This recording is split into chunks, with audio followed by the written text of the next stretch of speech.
Your mom had cancer. Unfortunately passed away from cancer. So, and it was brain cancer. Very much different from breast cancer, which I had. Right. So you were saying that she was diagnosed on your birthday She was. She was diagnosed on March 3rd of 2021, of 2021. which is I was diagnosed February of 2021. Oh, wow. Yeah. So you said that she was having headaches and she couldn't remember some things, and then she went to the doctor. They tried to blame it on like, oh, the medication, high blood pressure, blah blah blah, just on some random basic stuff. And then she ended up getting a biopsies. But before the biopsy, didn't she have like an MRI or something? So, yeah, let's back up. Mm-hmm. So, the way that she found out that she had brain cancer was she actually drove to work. She worked for the post office. So, she drove to work that day to start her day. She Mm-hmm. actually ended up passing out at work. Her job actually called me while I was at work and say, "Hey, we got to rush your mother to the hospital because she passed out on the floor." Okay. Um, it actually, come to find out later on, it was an actual seizure that she had. Gotcha. So once they got her to the ER at Kennestone, they ran a CT scan and noticed that she had bleeding on the brain. Now they Okay. associated that because she had fell and they possibly thought that she had hit her head on the floor. So they didn't want to just come out and say it, but they did do a MRI. Mm-hmm. And on that MRI scan, it actually showed the mass of the Mm-hmm. actual cancer, which was in the back lower part of the brain.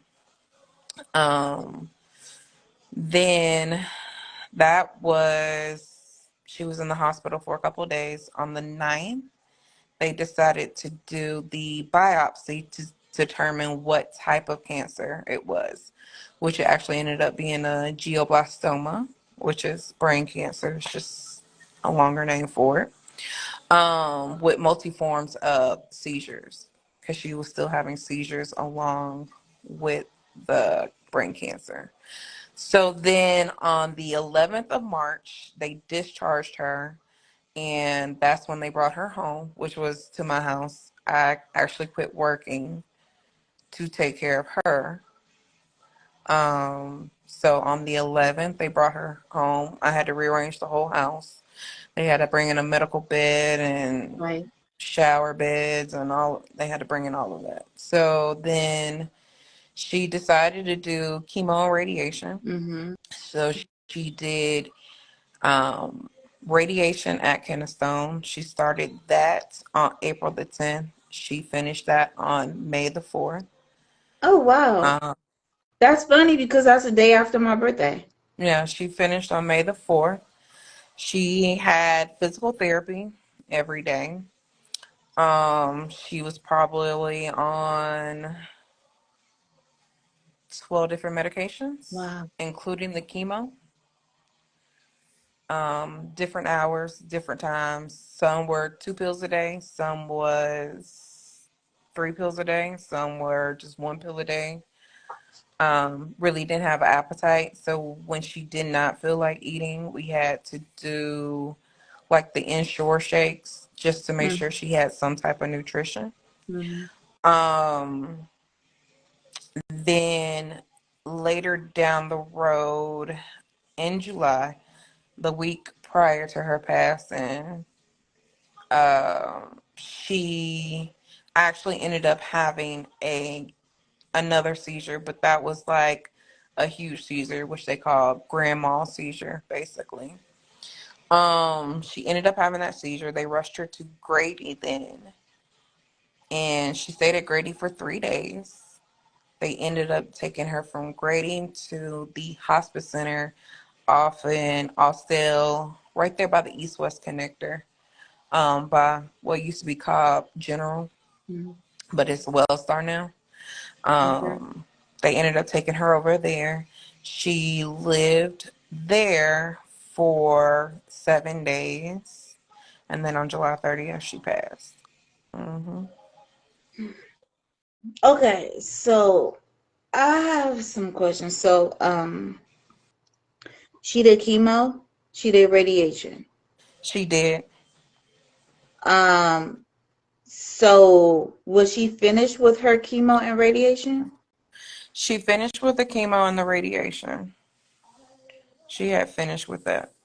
But the mass was gone? So she actually, in between of her, after she finished her chemo and radiation, probably about 2 weeks later, after Memorial Day weekend, she actually fell in the house because she was trying to get up, walk around, and pretty much still have her independence. But she was still very weak. But in the midst of that, she actually took a falling in the house on my hardwood floor. Mm, She fell on the floor. We ended up taking her back to Kennesaw that day. They actually kept her for, I think, like 2 nights to kind of observe her, kind of see how she was doing.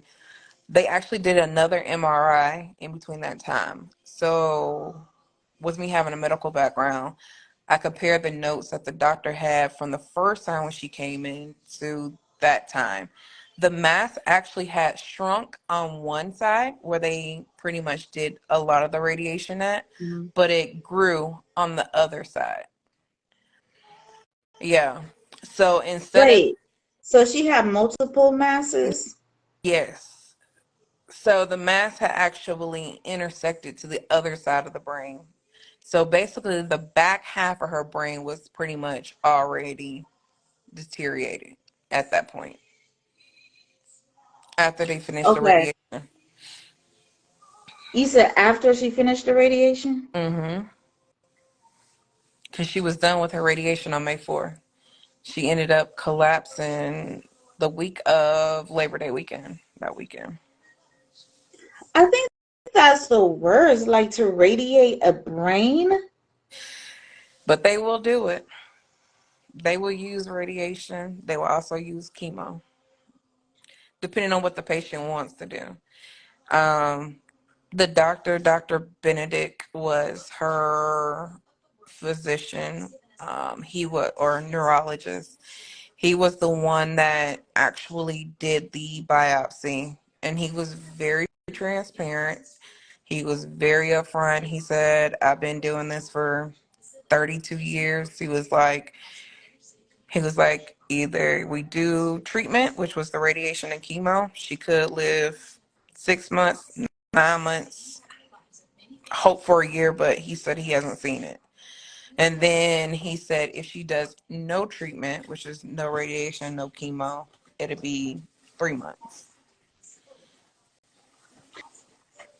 So either way, he kind of gave her a death sentence either way. Yeah, and I mean, he was pretty much spot on. If she would have lived to August the 4th, that would have been the 6 month mark. Okay. Because the reason he knew, his mother actually went through the same thing. So he Okay. already knew when he actually saw it on the MRI. He was like, I really don't have to do a biopsy, but if you all would like, and if she wants to go through with it, I will do it. But he was like, just based upon me looking at the MRI, that's what he came upon. Gotcha. Hmm. Yeah. So she and you thought that it was worth her doing radiation and chemo? Well, just because of who my mom is, she's always been a fighter. Yeah, So yeah, she was looking at the brighter picture, or trying to get the brighter picture of stuff. And she decided, and me and my brother, we just supported. yeah, So it was pretty much whatever she wanted to do, because that was her humanity and her body, and we just wanted to respect whatever she wanted yeah. to have done. Hmm. Okay. So when you and your brother found out that it was cancer, What was going through your head? I've worked in medical. I have medical degrees. So what went through my mind was stop working, take care of her, which I did. I stopped working. Um, I took a leave of absence from work and I stayed at home. I took care of her. I gave her meds. I fixed her food. I had to literally bathe her, shower her. If she had to go to the restroom, I had a bedside toilet. Like my whole house got flipped.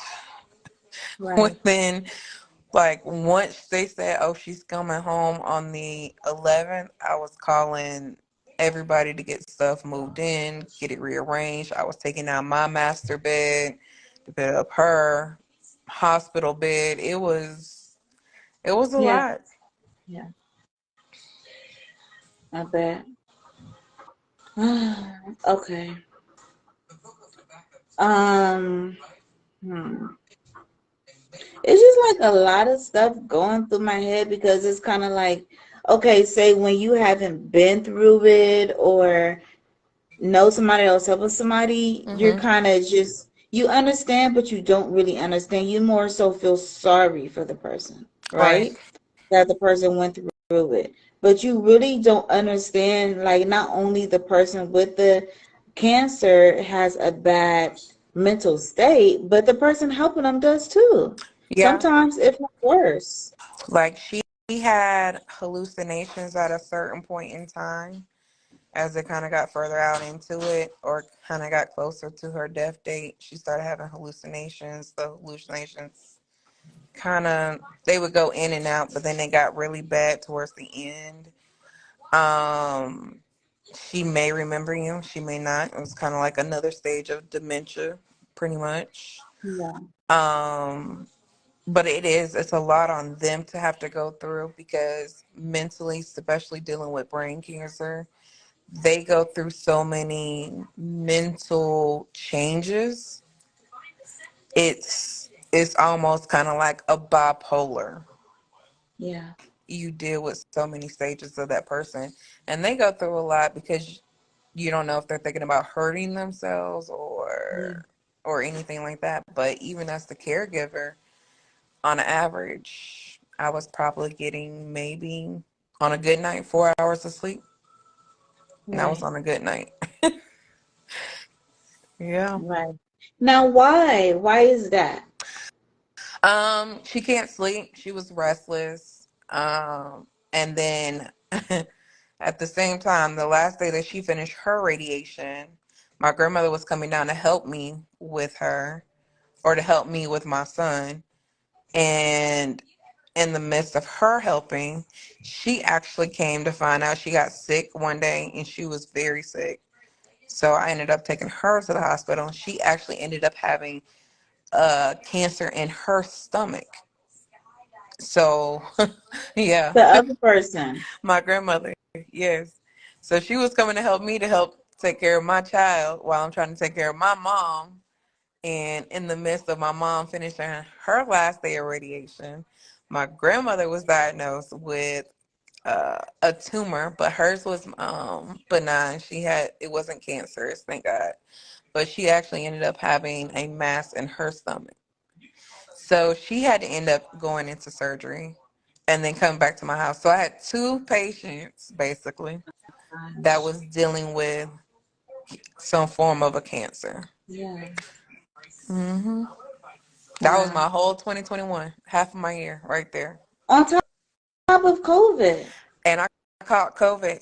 I caught COVID. My mom was died. She died on July 30th. I caught COVID July 30th. You caught COVID the same day? That same day. That's crazy. Your world did get flipped upside down. 2021 was a whirlwind for me. Yeah. Girl, you and me both. You and me both. Yeah. Um, okay. So when your mom was having the cancer, she couldn't really sleep. She wasn't really eating either, right? Correct. So she would try to force herself because she said nothing really had a taste to it. Like she had pretty much lost taste for certain things. So I was just trying to buy something. Like after a while, like French toast tasted good to her. So I would get up and make her French toast in the morning. She would like certain fruits that she would like to eat. Um, for some odd reason, she liked it Captain D's fish, Mhm. so that was good to her. But she kind of lost her taste buds on a lot of things that she just didn't. Everything kind of tasted bland, like bland to her, and it wouldn't matter That's if the you put it. chemo.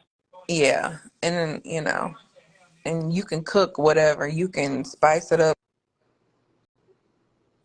Nothing had a taste to it. Yeah, yeah, yeah. Remember those days too. So she wasn't lying. Like that's what the chemo medication makes you feel like. Yeah, like she had no taste whatsoever. Yeah. Whew. Okay. So you fed her certain things and then the insurers, right? Yep. So she had Boost Ensure if she could not eat or she didn't feel like eating. She would just have one of those just to kind of cope with the supplement of basically a meal. Yeah, yeah. Um, gotcha. Okay. Um, hmm. Now, mentally, what was going through your head through all of that before her death? I really didn't have time to stop and think Yeah, because it I was was just making a doing it. lot of decisions. Especially before she came to my house and then after she left and had to be taken to Grady, I had to make a lot of split decisions. It was a lot of split decisions, and me and my brother, we did it together. Um, Even though I had, like I said, medical background, he had no medical background. So he relied heavily on me to make a decision, but we made decisions together. So I would have to tell him, like, in my medical profession, like, if it was me, this is the decision I would make. But as your little sister, this is the decision I would make. So he would say, make the decision. He was just like, whatever you think is best, just make the decision. Mm, okay. And that's what we went with. But we did everything together. It was no, I made a decision and then be like, hey, I'll let you know later. Yeah, It was always step by step. gotcha. What was Hmm. his mental state? He still is going through. He hasn't fully recovered, I guess you could say. Because he Okay. was definitely way closer to my mom because he was older. He had a little bit more time with her than I did. We're 6 years apart. So he had a little bit more time with her than I did. But, you know, a son's first love is his mom. So, you Yeah. know, but at the end of it all, he would come and relieve me if I'm like, I'm so tired. I've only had 2 hours of sleep or I've had, 4 hours of sleep. He would come relieve me. And Okay. but he would only come relieve me from like maybe an hour, maybe 2 hours or three. And he has his own kids and his own family, his own life. So he got to go back home, take care of his kids, take care of his home, and Mm-hmm. I'll see him the next following weekend. Mm-hmm. So you know, I spent a lot of time with her, a lot of time. It was a lot of time for us when she had good days to reflect on good times Mm-hmm. or have conversations that we never had before. Gotcha. Mhm. You got to know her a little bit better. Right. Yeah. Um, hmm. Okay. Did you want to or even think about like taking more pictures? Like, is in your head, did you think like she's not gonna survive this? Well, we knew she wasn't going to survive. Like I said, Dr. Benedict, Yeah, very he was very transparent. I mean, it's about as transparent as you can get. He was like, I give it, you know, 4 to 6 months. He's like, if I get 6 months, that's pretty good. If I get 9 months, that's great. And he was like, if I can even get a year, that's amazing. But he's like, I haven't seen that. He's like, I have not seen a year. yeah. Yep.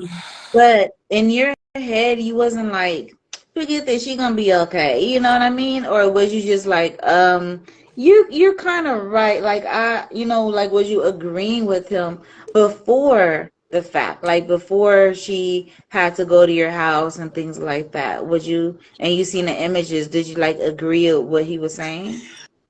When it first happened, I was like, okay, well, we can fight this, we can beat it. Yeah, But then when the biopsy came back, that's what it was.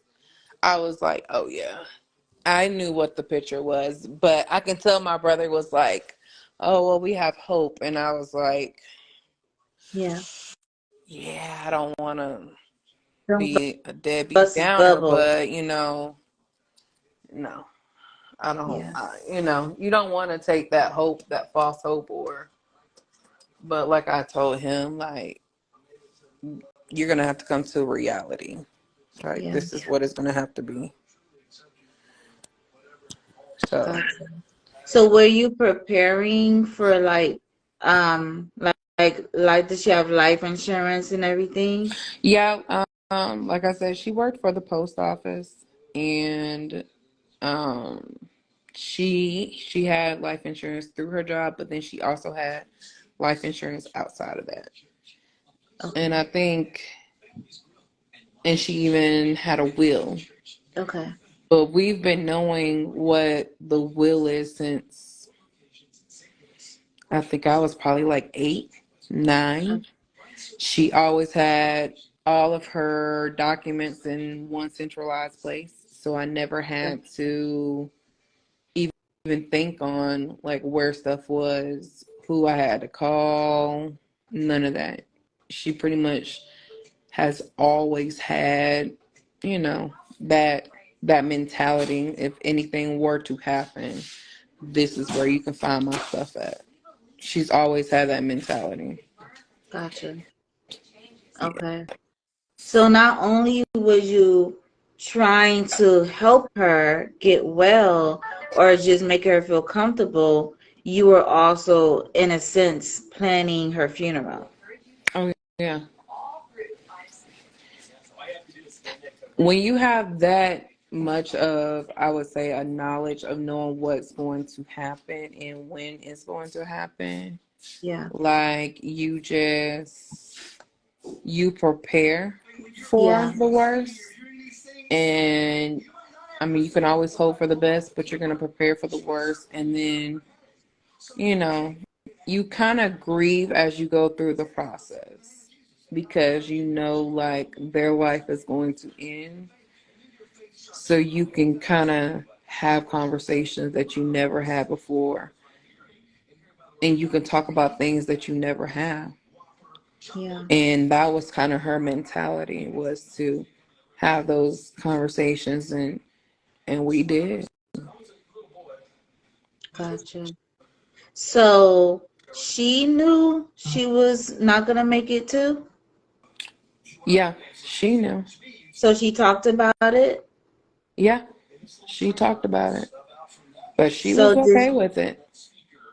She was did okay. she say, okay, like did she give you any type of plans for after her death, or this is how I want my funeral to be, or Um, as far as the planning, we knew um she did not want a recession after the funeral.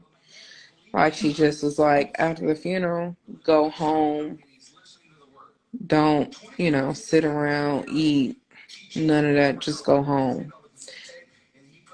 Why? she just always have been that way. She's just like, after a funeral, you're already tired. Because she knew how she felt after funerals and people walking up and still want to talk, still trying to find out information. They still want to have these conversations. And she was just like, don't put yourself through that. Just Gotcha. have the funeral and be done. Gotcha. I understand. Hmm. Yeah. Yeah, she's right about that one. Yeah. Because it's Yeah. like after all of that funeral planning and thing like that, you don't want to hear nothing from nobody. You just want to go home, kick your feet up, and just kind of like meditate in a way. Yeah. And see, I was battling COVID. So even after her death, I still had to wait 2 weeks to even bury her. Yeah. Well, that's average anyway, right? 2 weeks later. For, average black family, yeah. But No, yeah. Right. Right. Yeah. you might, white people, they die today. They having a funeral on Tuesday, Yeah. No, you know. for real. You're But right. yeah. Mm. Okay. Now with her life insurance and everything, did you have to wait before or did you have to like pay for the funeral out of pocket first and then they would like reimburse you? How did that So, work? there was we had two different options. Like I said, we can either use the life insurance policy through her job, or Mm-hmm. we could use the life insurance that she had outside of her job. We just chose to use the policy outside of it. Now, going through her job, which was a learning experience, which we probably look back on it now, we probably should have went through the one through the job because it was a hassle. Like I had to hire lawyers Mm-hmm. to actually go after the United States Post Office to even be able to collect the funds from them because they were like, oh, well, technically she was retired, but she wasn't retired because they had like an interim period that they have to go through to be able to figure out what would have been her. Yeah, in the midst of her being diagnosed with this, we went ahead and got her retirement papers to go ahead and get her retired instead of them just saying it was a disability and them cutting like half of the checks. So just talking to a lot of her good friends through the post office that she's known since I was a child and I've known and they've watched me grow up. They said, well, do it this way. Let her take all of her, all of her vacation time, exhaust all of her sick time, and let her still get paid her full check. So that's what we did. We literally exhausted all of that time while we were in the midst of trying to get her retirement and everything exhausted. And um, in hindsight, it's probably best to go through the workplace, especially if you have a family that works for federal government or works for a corporate company because they're the hardest to be able to get benefits and things from because they want to hold on to that money to Right. reinvest that money basically in their stock, their plans, and things of that nature. Because, I mean, any federal government job, they bank on you investing somewhat of your paychecks into like G fund accounts or Mm-hmm. hedge fund accounts, any of those type of accounts, they bank on it. So, um, yeah, it was crazy. So, okay. So she had her job and then it was outside of her job. So outside of the job was okay. Outside You was of able that was to. very quick. We gave the funeral home the policy. They paid with the policy. Then whatever was the difference from that policy, they just mailed out a check for the difference. Okay. I gotcha. And then for the actual job, they just electronically send that.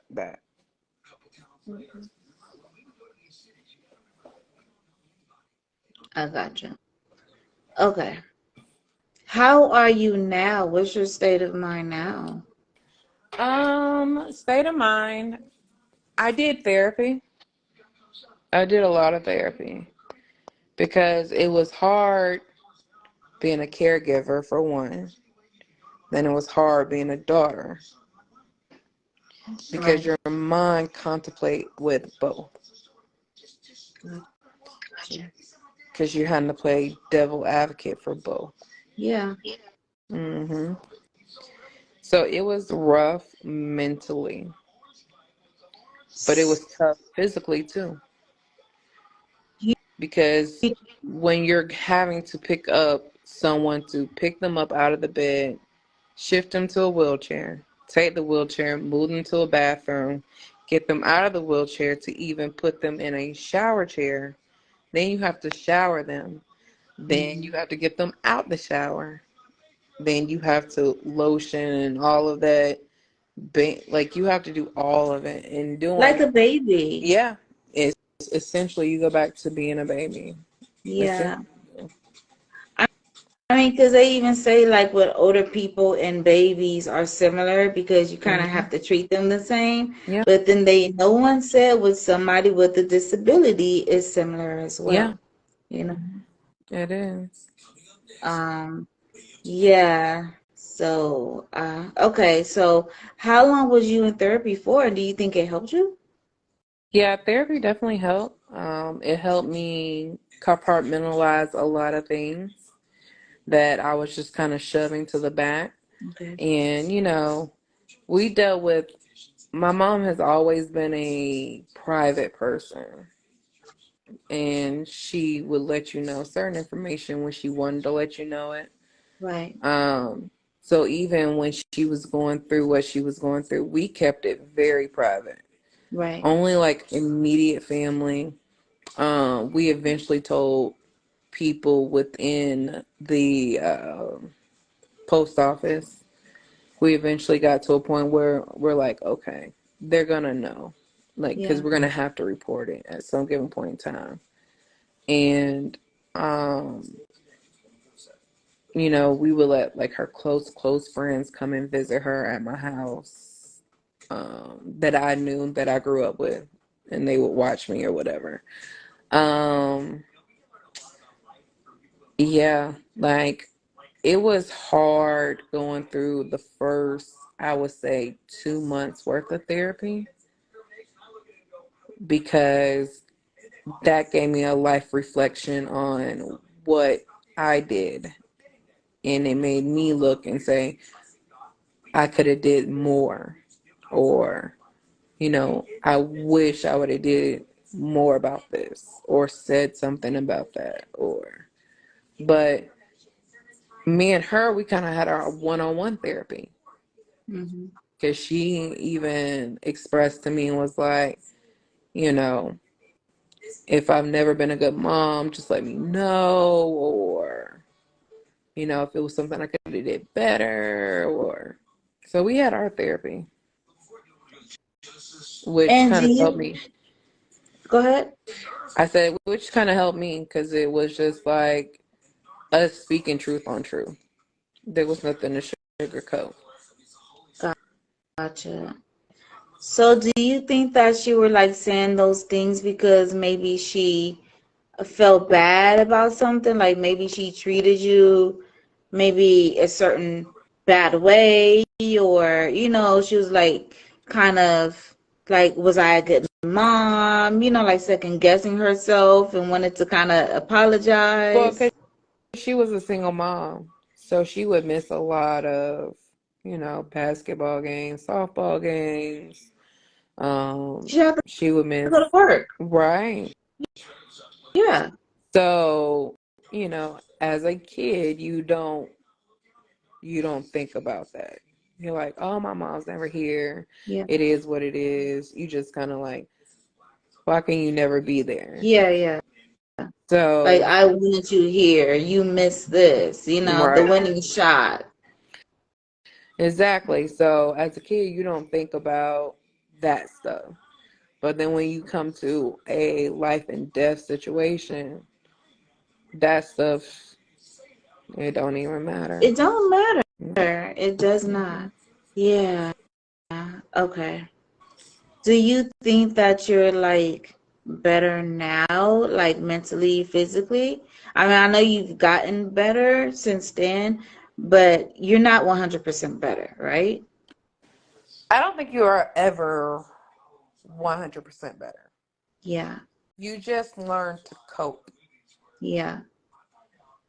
You learn to take, something so minimalist that I see, but people may see it as a big issue.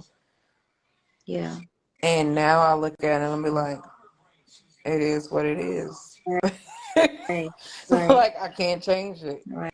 All I can do is just pick up the pieces and go on. Keep on trucking. That's it.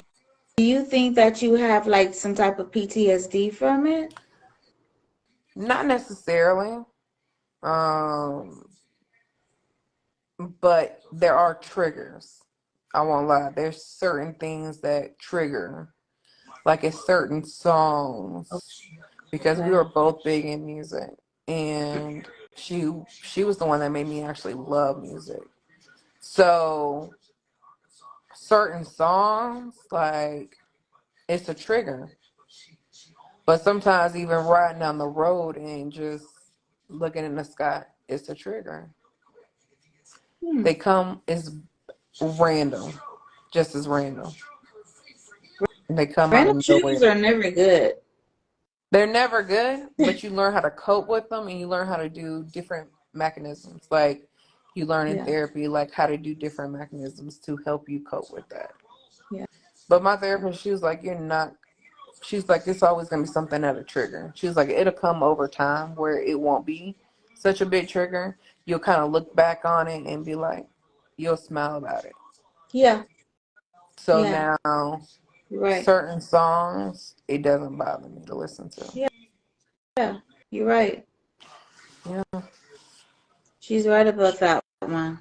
Over time, you will, instead of being so mad, you start to think more positive and it will make you smile. Yeah. People don't understand that. They don't get it. But once you go through it, then you get it. And it's hard to explain it to somebody who's still in the mad stage. Right. Yeah. Okay. Um, is there anything else that you want to say about it, or like tell people or anything or advice? Like a lot of people don't realize it's hard on them to go through all of the treatment, all of the, the testing, the chemo, the radiation. It's hard for them to go through all of that. But if you're taking care of that person too, it's hard on them as well. A Yeah. lot of people don't realize that too. And he over here cracking up. um, but it's hard on both parts. And when that person is going through, challenges of memory and challenges of being able to do something, your Hmm. patience, I mean, I've always been impatient. Always. I've always been impatient. Like, if I see something, I'm doing it and it's over and I'm on to the next. I've always been like that. And even if I make the wrong decision, I'm like, okay, how can I correct this to make this situation better out of it? Yeah. But going through that process, you have to learn to be patient.